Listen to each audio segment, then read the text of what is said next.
Hello everyone, welcome ocean online স্কুলে। আমি তাহমিন আক্তার। আমি আজ আলোচনা করব নবম ও দশম শ্রেণীর জীববিজ্ঞান নিয়ে। জীববিজ্ঞানের চতুর্থ অধ্যায়, আর সেই চতুর্থ অধ্যায়ের নাম হচ্ছে জীবনী শক্তি। পার্ট 1 আমি জীবনী শক্তি অধ্যায়ের ফটোসিনথেসিস নিয়ে আলোচনা করেছিলাম। আজকে আমি আলোচনা করব শ্বসন নিয়ে, দ্যাট মিন্স রেসপিরেশন। এখন দেখো যে শ্বসন কি। শ্বসন সম্পর্কে জানবো যে দেখো চলন, জীবের চলন, জনন, ক্ষয়পূরণ, বৃদ্ধি এই কাজগুলো করার জন্য সম্ভবত শক্তির দরকার হয়, কিন্তু এই শক্তিটা আমরা কোথায় পাই? আমি পূর্বে বলেছিলাম যে এই শক্তিটা আমরা সূর্যের আলো থেকে পাই। এই সূর্যের আলোটা সরাসরি জীব গ্রহণ করতে পারে না। এটা উদ্ভিদ যখন এটা গ্রহণ করে রাখে, তারপরে এই গ্লুকোজ অর্থাৎ শর্করা জাতীয় খাদ্যটা এই শক্তিটাকে স্থিতিশক্তি রূপে রাখে। তারপর এই স্থিতিশক্তিটা পরবর্তীতে রাসায়নিক শক্তিতে পরিণত হয়। চলো তাহলে আমরা শ্বসন হচ্ছে কার্বন ডাইঅক্সাইড আর অক্সিজেনের গ্রহণ ও ত্যাগ অর্থাৎ বিনিময় প্রক্রিয়া। তাহলে এই সংজ্ঞাটাকে যদি আমরা আরও আপডেট করতে যাই তাহলে দাঁড়াবে যে জৈব রাসায়নিক প্রক্রিয়ায়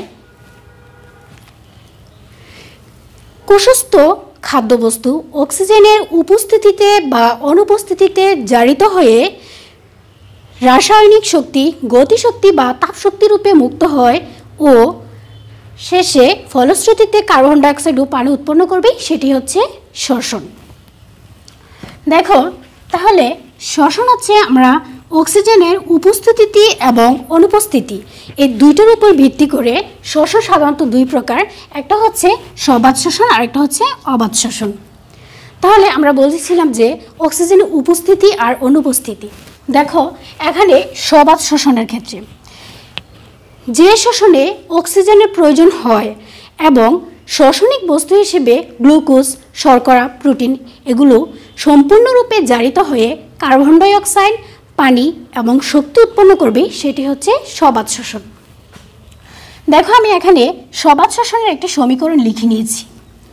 এখানে শ্বসনিক বস্তু গ্লুকোজ ধরে নিয়েছি, তারপরে হচ্ছে বিভিন্ন এনজাইমের সহায়তায় অক্সিজেনের উপস্থিতিতে এটি সম্পূর্ণরূপে জারিত হয়ে কার্বন ডাইঅক্সাইড, পানি এবং শক্তি উৎপন্ন করে।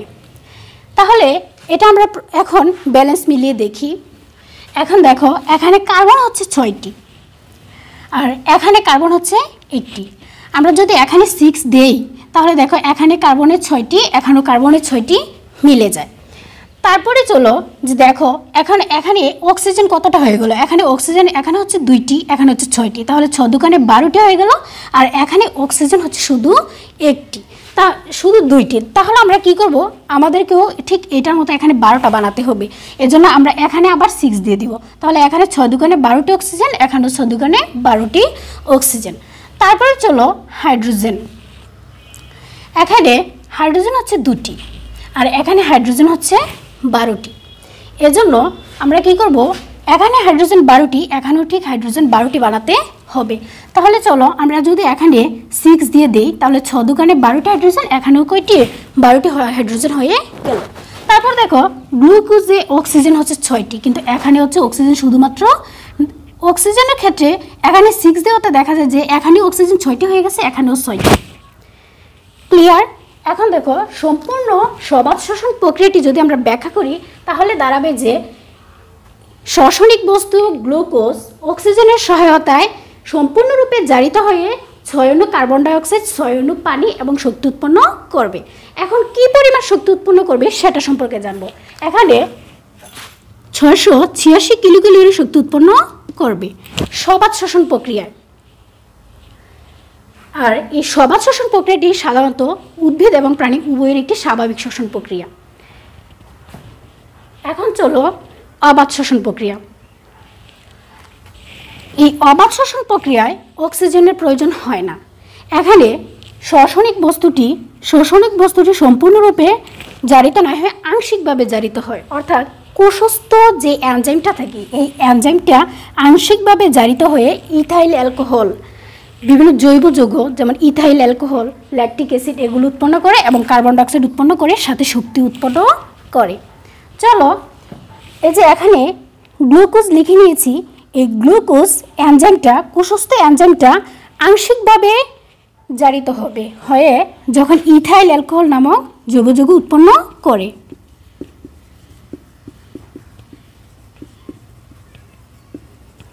দেখো ইথাইল অ্যালকোহল, তারপর হচ্ছে কার্বন ডাইঅক্সাইড আর হচ্ছে শক্তি উৎপন্ন করে। এখন চলো যে ইথাইল অ্যালকোহল যে উৎপন্ন করে এটা আমরা ব্যালেন্স মিলিয়ে দেখি। এখানে দেখো কার্বন হচ্ছে 6টি, এখানে কার্বন কয়টি? কার্বন হচ্ছে 2টি আর এখানে 1টি। তাহলে আমরা দেখা যাচ্ছে যে শুধুমাত্র 3টি হয় আর 3টি বাকি থাকে। তাহলে দেখো এখানে যদি আমরা 2 দেই, 2 দুগুণে 4, এখানে যদি 2 দেই তাহলে দেখো কি হয়, 2 দুগুণে 4, এখানে হচ্ছে 2টি, তাহলে 4 এ 2 হচ্ছে 6টি। তাহলে আমরা কার্বন 6টি চলে গেল। তারপরে দেখো হাইড্রোজেন কয়টি হয়? 5 দুগুণে 10 আর এখানে একটা, এখানে একটা নয়, এখানে আমি 2 দেওয়াতে এটাও হাইড্রোজেনের সংখ্যা 2টি হয়ে গেছে। তাহলে দেখো 5 দুগুণে 10 আর এখানে 2টা, 12টা, এখানেও হাইড্রোজেন 12টা। তারপর অক্সিজেনের ক্ষেত্রে দেখো এখানে হচ্ছে 2 দুগুণে 4, তারপর হচ্ছে এখানে হচ্ছে 2টি, তাহলে মোট হচ্ছে 6টি। আর অবাধ শ্বসন প্রক্রিয়ায় এটা যখন আংশিক জারিত হবে তখন এখানে কম পরিমাণে শক্তি উৎপন্ন হবে। তাহলে শক্তির পরিমাণটা দেখে নিই, সেখানে হচ্ছে 56 কিলোক্যালোরি শক্তি উৎপন্ন হয়। তাহলে দেখো এই অবাধ শ্বসন প্রক্রিয়াটি সম্পূর্ণভাবে দাঁড়ায় যে শ্বসনিক বস্তু অক্সিজেনের অনুপস্থিতিতে কোষস্থ এনজাইমটা আংশিকভাবে জারিত হয়ে ইথাইল অ্যালকোহল, কার্বন ডাইঅক্সাইড এবং শক্তি উৎপন্ন করে। আবারও বলছি যে 2 অণু ইথাইল অ্যালকোহল এবং 2 অণু কার্বন ডাইঅক্সাইড এবং 56 কিলোক্যালোরি শক্তি উৎপন্ন করে। এখন চলো এই যে শ্বসন, 2টা শ্বসন, এই শ্বসনে সবাধ শ্বসন এবং অবাধ শ্বসনের বিভিন্ন ধাপ আছে। এখন সবাধ শ্বসন হচ্ছে 4টি ধাপ। এই 4টি ধাপ নিয়ে আজকে আলোচনা করব। দেখো সবাধ শ্বসনের এই 4টি ধাপ হচ্ছে, এখানে এই ধাপগুলো হচ্ছে গ্লাইকোলাইসিস, প্রথম ধাপ হচ্ছে গ্লাইকোলাইসিস, তারপর হচ্ছে অ্যাসিটাইল কুয়ে, তারপর হচ্ছে ক্রেবস চক্র, তারপরে দেখো ইলেকট্রন প্রবাহ তন্ত্র। এই 4টি ধাপের মধ্যে বিভিন্ন শক্তি উৎপন্ন করে। এই শক্তি প্রক্রিয়াটিগুলো আজকে দেখে নিব। চলো তাহলে দেখে নিই। দেখো এখানে গ্লুকোজ,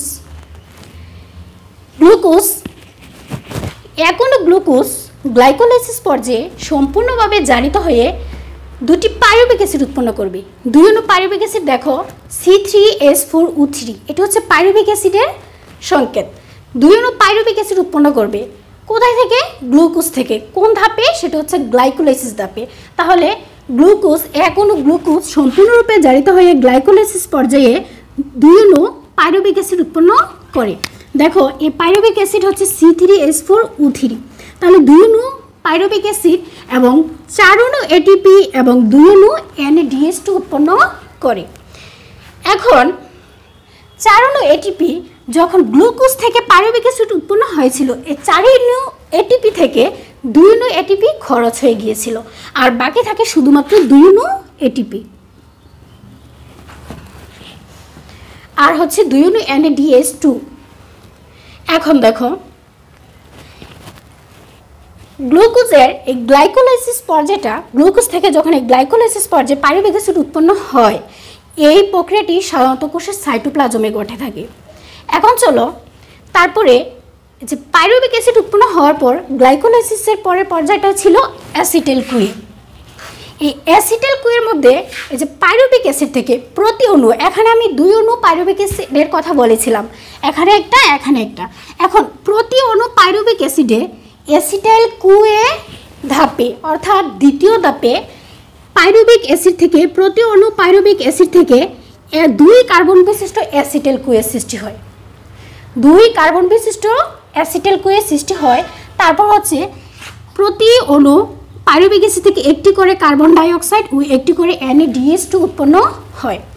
দেখো যদি প্রতি অণু পাইরুভিক অ্যাসিড থেকে 2 কার্বন বিশিষ্ট একটি অ্যাসিটাইল কুয়ে সৃষ্টি হয়, আবার একটি কার্বন ডাইঅক্সাইড সৃষ্টি হয় এবং একটি NADH2 উৎপন্ন হয়, তাহলে প্রতি 2 অণু পাইরুভিক অ্যাসিড থেকে উৎপন্ন হয় সর্বমোট 2টি অ্যাসিটাইল কুয়ে, 2টি কার্বন ডাইঅক্সাইড আর হচ্ছে 2টি NADH2। এটিও কোষের সাইটোপ্লাজমে সংগঠিত হয়। এবার চলো যে অ্যাসিটাইল কুয়ে থেকে কোন ধাপে যাব। অ্যাসিটাইল কুয়ের পরবর্তী পর্যায় হচ্ছে ক্রেবস চক্র। যে এই ক্রেবস চক্রে এই অ্যাসিটাইল কুটা থেকে যখন আমরা ক্রেবস চক্রে যাই এই শক্তিটা, তখন দেখো এটা মাইটোকন্ড্রিয়াতে প্রবেশ করে। মাইটোকন্ড্রিয়ার ক্রেবস চক্রে তারপর অংশগ্রহণ করে। প্রথমে সাইটোপ্লাজম থেকে কোথায় যাবে? মাইটোকন্ড্রিয়াতে, তারপর হচ্ছে ক্রেবস চক্রে অংশগ্রহণ করবে। চলো এই যে অ্যাসিটাইল কুয়ে থেকে যখন অ্যাসিটাইল কুটা যখন মাইটোকন্ড্রিয়ার ক্রেবস চক্রে অংশগ্রহণ করে, তখন প্রতি অণু অ্যাসিটাইল কুয়ে থেকে 2টি কার্বন ডাই অক্সাইড, আমি এখানে 2 অণু অ্যাসিটাইল কুয়ের কথা বলিনি, শুধু বলছি যে অ্যাসিটাইল কুয়ে থেকে প্রতি অণু অর্থাৎ এক অণু অ্যাসিটাইল কুয়ে থেকে 2টি কার্বন ডাই অক্সাইড আর 3টি হচ্ছে NADH2, তারপরে 3টি NADH2 আর একটি হচ্ছে FeDH2, অর্থাৎ 3 অণু NADH2, এক অণু হচ্ছে FeDH2 আর এখন হচ্ছে GTP।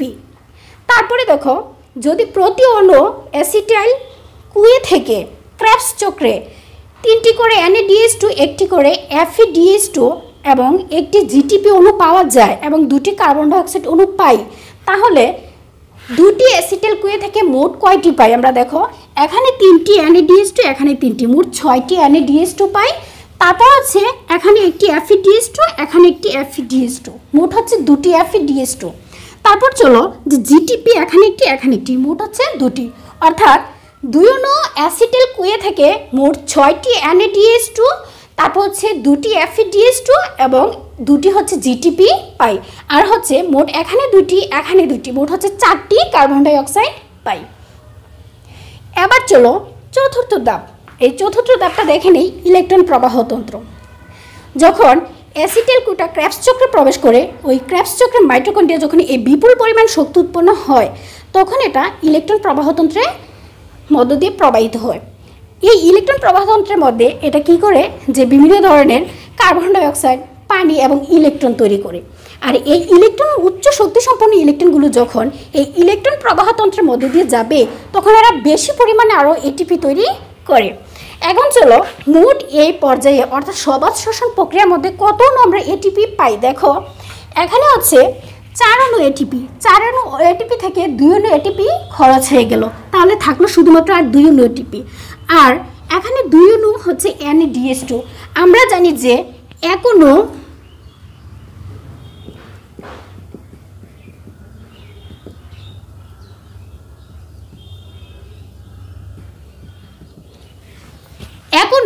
NADH2 হচ্ছে 3 অণু NADH2, তাহলে দেখো এখানে যদি আমরা 2 অণু NADH2 পেয়ে থাকি, তাহলে একটা যদি হয় 3টা NADH2, তাহলে 2টা NADH2 কয়টা হবে? 3 দুগুণে 6টি, তাহলে 6টি এটিপি তৈরি করে।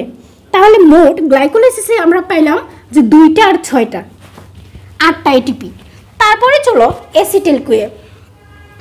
অ্যাসিটাইল কুয়ের মধ্যে আমরা 2টা NADH2 পেয়েছিলাম, তাহলে দেখো যদি আমরা 2টা NADH2 পেয়ে থাকি, ওখানে লেখা আছে যে এক অণু NADH2 হচ্ছে 3 অণু NADH2, তাহলে এখানে আমরা 2 অণু পেয়েছিলাম, তাহলে 3 অণুর সাথে 2টা গুণ হলে হবে 3 দুগুণে 6, তাহলে আমরা অ্যাসিটাইল কুয়ে হচ্ছে 6টি এটিপি। এবার দেখো ক্রেবস চক্রে এখানে 3টা, এখানে 3টা, মোট হচ্ছে 6টা NADH2, তাহলে এক অণু হচ্ছে 3টি NADH2 হলে এক অণু NADH2 যদি 3 অণু NADH2 হয়, তাহলে এক অণু যদি 3টি NADH2 হয়, তাহলে 6 অণু NADH2 হবে 3 6 18 অণু এটিপি।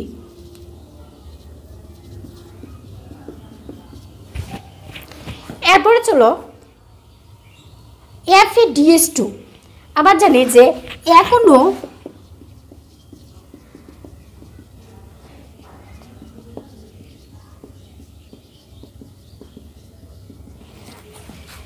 এই FeDH2 আবার এক অণু FeDH2 হচ্ছে 2 অণু FeDH2, এখানে আমরা কয়টা পাইলাম? 2টা, তাহলে 2টা যদি FeDH2 পেয়ে থাকি, এক অণুতে যদি 2টি FeDH2 হয়, তাহলে 2টাতে কত হবে? 2 দুগুণে 4টি, তাহলে এখানে হবে 4টি এটিপি। এরপরে চলো এই যে GTP, এক অণু GTP হচ্ছে এক অণু এটিপি,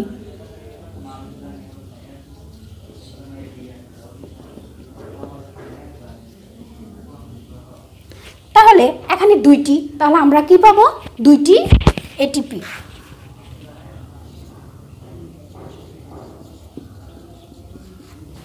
দেখো আমরা যদি এখন এই সম্পূর্ণগুলো যোগ করি তাহলে দেখা যাবে যে মোট 38 হলো এটিপি পাবো। এজন্য এই যে গ্লাইকোলাইসিস, অ্যাসিটাইল কুয়ে, ক্রেবস চক্র, ইলেকট্রন প্রবাহ তন্ত্র, এই 4টি ধাপে সর্বমোট আমরা যা পাই সেগুলো হচ্ছে কার্বন ডাই অক্সাইড, তারপর হচ্ছে পানি, তারপর হচ্ছে মোট হচ্ছে 38টি এটিপি এবং বিপুল পরিমাণ তাপশক্তি। আজ এই পর্যন্তই। আমাদের সাথে থাকার জন্য ধন্যবাদ।